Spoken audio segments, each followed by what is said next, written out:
nguhaye ikaze kandi nkwifurije ibihe byiza wowe dukurikira buri munsi by'umwihariko ndagushimira cyane wowe wakoze subscribe hano. Nk'ibisanzwe maze iminsi mbereka imishahara cyangwa se amafaranga aba YouTuber banini bo mu Rwanda bagenda binjiza. Uyu munsi reka turebere hamwe Yago TV show yinjiriza amafaranga angana gute Yago. Nubwo muri no minsi atagikora content nyinshi atacyaploadinga cyane ariko still amafaranga arinjira.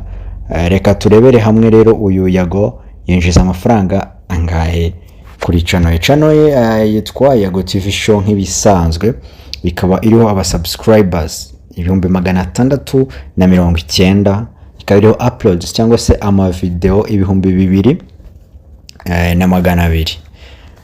Iyi channel ikaba ishobora kwinjiriza Yago amafaranga. Reka mbere yuko tureba amafaranga muri rusange katurebe irebwa ite.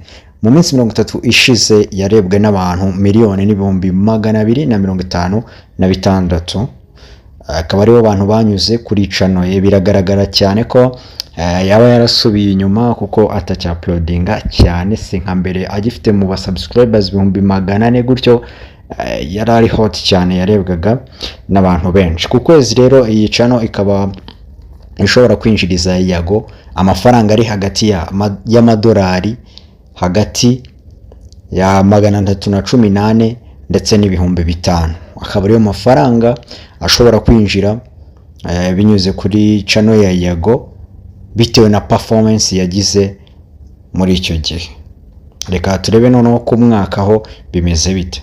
Ku mwaka yimwinjiriza amadolari ari hagati y'ibihumbi 3,800 ndetse n'ibihumbi 66,300. Niyo mafaranga cyangwa se niyo madolari ino channel ya Yago ishobora kumwinjiriza. Murabona ko nawe ameze neza, ariko ntabwo wamugereranya na ba Irene ndetse na Murungi Sabe bitewe nuko uyu musore ntabwo acyaploadinga cyane, ntabwo agikora content nyinshi cyane.